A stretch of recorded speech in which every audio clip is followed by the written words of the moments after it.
सदीक साजिद साहब, एक तो ये बताएं, जो टेलीफोनिक राब्ता हुआ है इसका मकसद क्या था, बातचीत क्या हुई है चौधरी निसार के हवाले से, पीडीएम के फ्यूचर के हवाले से, और बात तो फिर वहीं पर आ गई है। हम सब यही बोलते हैं कि मरियम साहिबा को या नवाज शरीफ साहब को साइड पे लगा दिया गया है, लेकिन आज भी जो स्टोरी सामने आ रही हैं, जो खबरें सामने आ रही हैं, वो यही आ रही हैं कि अगर पीपल्स पार्टी ने दोबारा से पीडीएम का हिस्सा बनना है तो वो जो यूसुफ रजा गिलानी वाला सारा इशू है उसके ऊपर फिर उन्हें कुछ ना कुछ करना पड़ेगा। जी रेना, ये बिल्कुल आपकी बात दुरुस्त है कि ये शर्त लगाई है। असल में गुज़श्ता रात एक तवील इजलास हुआ, क्योंकि लंदन के और पाकिस्तान के टाइम का फर्क है। उस इजलास की सदारत जो है वो नवाज शरीफ ने की है। 5 घंटे के तवील मशावरती इजलास हुआ। उसमें नून लीग के जो सीनियर रहनुमा थे वो उसमें शरीक थे और उसमें शहबाज शरीफ भी शामिल थे। और इस इजलास में भी यही चीज तय पाई कि अगर पीपल्स पार्टी ने आना है तो फिर सबसे पहले उनको जो है वो अपोजिशन लीडर का जो होता है सेनेट में यूसुफ रजा गिलानी के पास है, उसकी कुर्बानी देना होगी, क्योंकि ये कमिटमेंट थी पीडीएम के प्लेटफॉर्म के साथ, नून लीग के साथ, कि सेनेट में अपोजिशन लीडरी जो है वो नून लीग को मिलेगी। तो लिहाजा पहले वो दस्तबरदार हो और उसके बाद फिर हम उसको पीडीएम में वापस देने के लिए तैयार हैं। जबकि दूसरी तरफ जो शहबाज शरीफ का जो मौक़िफ़ था वो आपके सामने हम पहले ही बयान कर चुके हैं कि वो चाह रहे थे कि जो कुछ हो गया वो हो गया, अब हमें पीपल्स पार्टी और एमपी दोनों को जो है वो शामिल करना चाहिए। अब नवाज शरीफ जो है वो कायल हैं। फिर जो आपने टेलीफोनिक राब्ते की बात की, उसके ऊपर भी नवाज शरीफ ने शहबाज शरीफ से यही बात कही है कि आप पार्टी के जो दीगर लोग हैं उनको एक तो साथ लेकर चले और बाकी मौलाना फजल रहमान और पीडीएम में दीगर शामिल जमाते हैं, उन्होंने जो एक फैसला किया, आप उस फैसले के ऊपर जो है वो अपने आप को बरकरार रखें। इसी वजह से अब जो है वो शहबाज शरीफ ने उसके बाद दोबारा इस इशू पे कोई बात जो है वो नहीं की। लेकिन ये बात लाजमी है कि जो 29 तारीख का इजलास हो रहा है पीडीएम का, उसमें अब खुद शिरकत करेंगे शहबाज शरीफ बतौर सदर मुस्लिम लीग नून। उसमें मरियम नवाज नहीं जा रही, ना ही उनको इन्वाइट किया गया है। शायद खान अब्बासी इनके साथ जो है वो जाएंगे और जो फॉर्मली चूंकि अब मीटिंग का दिन और टाइम अनाउंस कर दिया गया कि नून लीग के सेक्रेटेरिएट में होगा, और ये भी अनाउंस कर दिया गया कि अब उसमें पीपल्स पार्टी और एमपी को नहीं बुलाया जाएगा। लेकिन एक इख्तलाफी जो तकसीम है वो मौजूद है मुस्लिम लीग नून के अंदर, और शहबाज शरीफ जो चाह रहे थे वो उसको नाकाम बनाया। फिर खुद जब नवाज शरीफ जो है मैदान में आए, क्योंकि मेरे जराये के मुताबिक जब शहबाज शरीफ और मौलाना फजल रहमान की मुलाकात कल हुई थी तो रात गए, फिर मौलाना फजल रहमान और नवाज शरीफ का भी टेलीफोनिक राब्ता हुआ था, उसमें भी तमाम तर जो सूरत हाल है उसके ऊपर तबादला ख्याल हुआ था। और नवाज शरीफ ने ये बात की थी कि पीडीएम ने जो अपने फैसले इस हवाले से माजी में किए हुए हैं वो उनके ऊपर जो है वो अपने आप को कायम रखे, वो तो यही चाहते हैं। इसी वजह से अब पीपल्स पार्टी को रखना है या नहीं रखना है, ये फैसला जो है 29 के इजलास में जो हो जाएगा। लेकिन ना तो अब पीपल्स पार्टी माफी मांगने को तैयार है, ना वो शर्मिंदगी का इजहार कर रहे हैं, ना यूसुफ रजा गिलानी को वो सेनेट के अपोजिशन लीडर को होते से वापस लेने के लिए तैयार है। तो इसका मतलब तो साफ नजर आ रहा है कि शहबाज शरीफ की ख्वाहिश के बावजूद पीडीएम में जो पीपल्स पार्टी की जो शमूलियत है वो बगैर शराइत के मुमकिन नजर नहीं आ रही। लेकिन बिलावल साहब तो कह रहे थे, आज मैंने उनको सुना, वो ये फरमा रहे थे कि मैं जैसे कि मरियम को भी नहीं मानता, मैं नवाज शरीफ साहब को भी नहीं मानता, अगर मैं मानता हूँ तो शहबाज शरीफ साहब को मानता हूँ, लेकिन शहबाज शरीफ साहब के तो हाथ बंधे हुए हैं। तो फिर ये जिस तरफ इशारा कर रहे हैं साजिद साहब कि शहबाज शरीफ साहब बेशक पीडीएम में चले जाएं या बेशक वो नून लीग के सदर हों, लेकिन जो सही पॉलिटिक्स हो रही है वो लंदन से हो रही है, और मरियम नवाज बिल्कुल जितनी मर्जी साइड पर हो जाए लेकिन ग्रुप तो उन्हीं का मुतहरिक है और उन्हीं का स्ट्रॉन्ग है।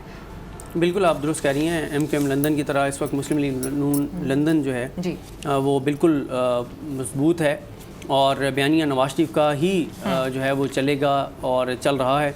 अभी तक तो शहबाज शरीफ की कोशिशें जो है वो मुकम्मल तौर पर नाकाम नज़र आती हैं। और जहाँ तक बिलावल साहब की बात है, आप देखिए ये वही बिलावल साहब हैं जिनके वालिद मोहतरम के बारे में शहबाज शरीफ कहा करते थे कि लाहौर लाड़काना कसूर और फलां शहरों की सड़कों पर ना घसीटे तो मेरा नाम शहबाज शरीफ नहीं है। आज वो कहते हैं कि हमें शहबाज शरीफ पर एतबार है और नवाज शरीफ पे जो है वो में एतमाद उस तरह से नहीं है और मरियम पर एतमाद नहीं है। और मरियम का जहाँ तक मामला है मरियम तो बड़े वादे उन्होंने लिए थे बिलावल से जलसों में कि बिलावल भाई वादा करो हम लड़ेंगे नहीं, बिलावल भाई वादा करो हम ये करेंगे, बिलावल भाई हम वो करेंगे। और बड़ा दोनों बहन भाइयों का प्यार मोहब्बत। और फिर आपने ये भी देखा कि बिलावल साहब का जो जब मरियम साहबा गई लड़काना तो जिस तरह से इस्तकबाल किया गया।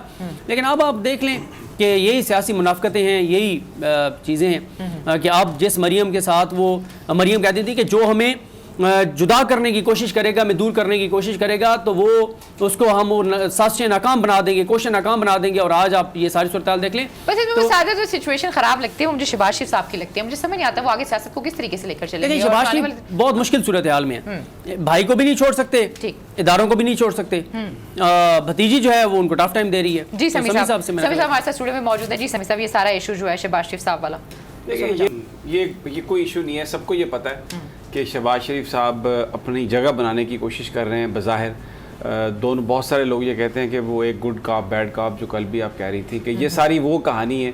Eight the end of the day Shahbaz और नवाज़ जो दोनों भाई हैं और उनमें आपस में अगर कोई रिफ्ट हुई भी तो वो एक बेनिफिट के लिए होगी, इसमें कोई किसी तरह का इनका कोई आपस में कॉन्फ्लिक्ट नहीं, रियल कॉन्फ्लिक्ट नहीं है।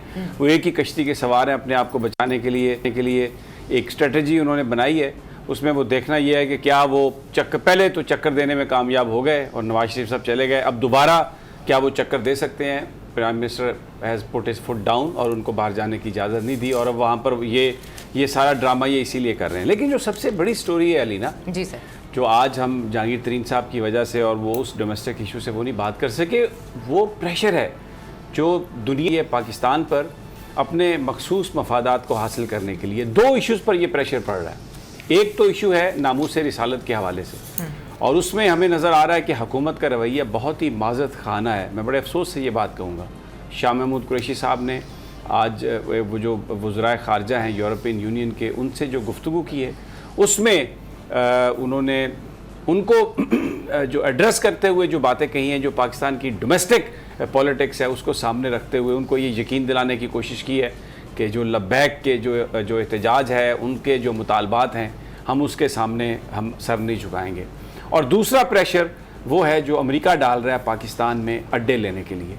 हमने इससे पहले भी जो हमारा प्रोग्राम था उसमें अनवर इकबाल साहब को भी लिया, लेकिन अब वहाँ से जो खबरें आ रही हैं, आज भी जनरल कमर जावेद बाजवा से जो डिफेंस सेक्रेटरी हैं अमेरिका के, उन्होंने गुफ्तगू की है, और पेंटागन के तर्जमान ये कह रहे हैं कि बिल्कुल जो बातचीत चल रही है अमेरिका की कि किस तरीके से हमने मज़ीद आगे ताउन लेके चलना है, और अभी तक ये इनकन्क्लूसिव है, अभी तक इसका कोई फ़ैसला नहीं हुआ। पाकिस्तानी तर्जुमान हमें ये कहते हुए नज़र आ रहे हैं कि जी बिल्कुल कुछ नहीं है, वो भी ये कह रहे हैं कि कुछ नहीं है, लेकिन अमेरिकन्स ये बात तस्लीम कर रहे हैं, स्टेट डिपार्टमेंट भी ये बात तस्लीम कर रहा है, और उसके साथ साथ पेंटागन भी ये बात तस्लीम कर रहा है कि पाकिस्तान को कि अमेरिका अड्डे हासिल करने की कोशिश कर रहा है। पाकिस्तान ये कह रहा है कि हम उनको नहीं देंगे। तो ये जो दो प्रेशर हैं उसमें जिस तरीके से पाकिस्तान के हुकाम इसको हैंडल कर रहे हैं, जिस तरीके से पाकिस्तान के हुकाम अवाम से इस बात को छुपा रहे हैं, ये जो बातें सामने आई हैं सारी की सारी, ये कोई पाकिस्तान के हुकाम ने वॉलंटरीली नहीं बताई पाकिस्तान के लोगों को। अमेरिका में उनके जो असिस्टेंट सेक्रेटरी हैं वो बात करते हैं, तो फिर पाकिस्तानी उसके रिएक्शन में बात करते हैं। ये नहीं कहते कि अभी कोई बातचीत हो रही है, अभी हम पर दबाव इस बात का पड़ा हुआ है, अभी हम इसमें कुछ कर देंगे। एक बड़ा इस अंदाज में उसकी तरदीद करते हैं कि जिससे शकूक को शुभात निकलते हैं। अब सब एक अगर आप मुझे इजाज़त दें तो मैं वो आपको जो शाह महमूद कुरैशी साहब की जो गुफ्तगू है जो उन्होंने की यूरोपियन यूनियन के वज़राए ख़ारजा के साथ, जिसमें वो कह रहे हैं कि कोई जत्था हमें डिक्टेट नहीं कर सकता। भाई यूरोपियन यूनियन कौन होती है जिसको आप पाकिस्तान के अंदर लोग या जो ग्रुप्स जो मुख्तलिफ डिमांड्स कर रहे हैं उसके हवाले से आप उनसे इस तरह माज़रत खाना अंदाज में बात करें। सुनिए ज़रा क्या फरमा रहे हैं शाह महमूद कुरैशी साहब। अब क्या फरमा रहे हैं शाह महमूद कुरैशी साहब कि मैं आपको ये यकीन दिलाता हूँ कि जो पाकिस्तान के अंदर रेडिकल ग्रुप हैं वो हमारी पॉलिसी को डिक्टेट नहीं करेंगे।